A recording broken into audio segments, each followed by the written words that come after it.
Et si on s'autorisait une honnêteté radicale vis-à-vis de soi?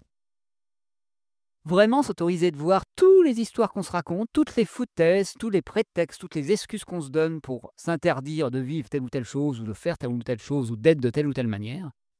Et si on s'autorisait à te dire, ouais, mais là, ça c'est du flan. Ça c'est juste, je me dis ça parce que j'ai peur, je me dis ça parce que je me raconte que ceci, cela. Je me dis ça parce que je me dis que j'en suis pas capable, qu'il est trop tard, que j'ai pas le temps, que, ça sera trop difficile, que c'est pas utile, que ça sert à rien, que c'est n'importe quoi. Est-ce que réellement, c'est plus important pour vous de continuer à croire ça et de continuer à vous dire que vous êtes en sécurité de ne pas vivre ce que vous avez envie de vivre? Ou est-ce que c'est plus important pour vous de ressentir le kiff et la joie que ça vous fait, de vous autoriser à vivre ce que vous avez envie de vivre? C'est un peu moi ce que j'ai envie de me proposer. D'être totalement honnête avec moi, d'être très direct, d'être très sans filtre, parce que j'ai cette capacité-là, parce que je me suis autorisé à le faire de plus en plus et que j'ai envie de me l'offrir de plus en plus, mais tout le monde en est capable. C'est juste quelque chose qui se développe au fur et à mesure, comme d'hab. Voilà, c'est un apprentissage. Au début, on y arrive, sur certains endroits, après sur d'autres, après de plus en plus, dans tous nos domaines de la vie.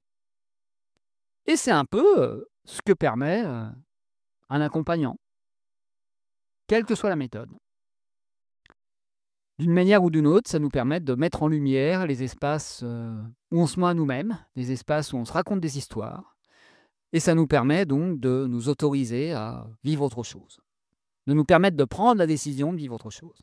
Et c'est pas l'autre qui a du pouvoir sur nous, c'est pas l'autre qui transforme nos vies, c'est nous qui nous permettons, à travers cette relation avec l'autre, de nous donner l'autorisation et de décider de vivre autre chose.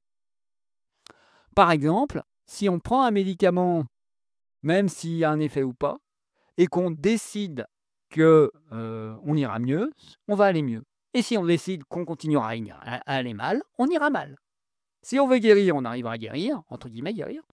Si on décide de ne pas guérir, on arrivera à ne pas guérir. Ou on arrivera à, entre guillemets, avoir un soulagement, ponctuel parce que oui, il y aura un effet actif du médicament sur notre corps, certes, mais peut-être qu'après, on va ou réavoir les mêmes symptômes ou se générer un autre symptôme. C'est juste notre liberté de dire: «Est-ce que je suis prêt à lâcher cette douleur et cet handicap physique que j'ai depuis un moment ou pas?» Moi, pendant des années, je me suis raconté que j'étais timide.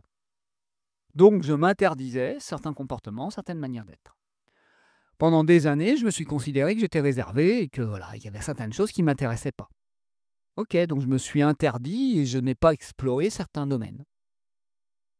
Maintenant, s'il y a des domaines que j'ai envie d'explorer et que je n'ai pas explorés par le passé et où je me suis raconté plein d'histoires, je peux, si j'en ai envie, me dire: «Ah ouais, tiens, là, je me rends compte que j'ai envie de pousser ce mur-là. J'ai envie d'arrêter de me raconter que les échanges superficiels, ça me fait chier. J'ai envie de voir si réellement c'est vrai, si réellement maintenant, c'est quelque chose qui m'intéresse pas. Si réellement j'ai toujours besoin de profondeur pour me sentir vivant dans les relations avec l'autre. Peut-être pas. Peut-être que je peux trouver des échanges superficiels qui me plaisent et qui me nourrissent aussi. On verra bien si je me l'autorise et si j'ai envie de goûter à ça. Et donc c'est ça, être honnête avec soi, ça permet d'arrêter de se raconter, plein d'histoires. Du style: «Ah oui, mais moi je suis quelqu'un qui a une énergie féminine très forte et donc je ne suis pas capable de».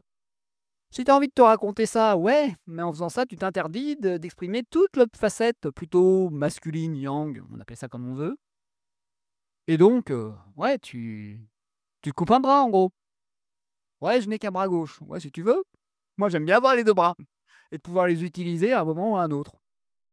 Si tu as envie de t'amuser à jouer qu'avec un seul bras parce que c'est plus rassurant pour toi ou que c'est une expérience qui t'amuse, OK.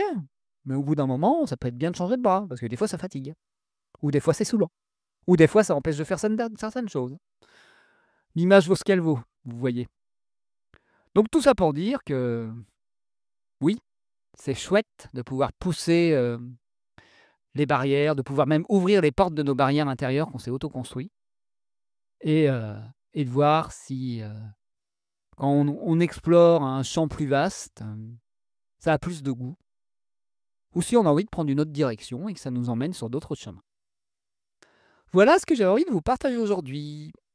Et comme d'hab, si vous avez besoin d'aide pour tout ce travail-là, n'hésitez pas à me contacter ou par mail ou sur les réseaux sociaux. D'autant plus que dans les prochains jours, je vais vous proposer des offres d'accompagnement sur la durée, sur 4 mois en groupe, et des rencontres individuelles pour faire un point et pouvoir après continuer votre chemin en autonomie. Je suis en train de les construire et je les rendrai publics très prochainement. Ou peut-être déjà au moment où ce podcast sera publié.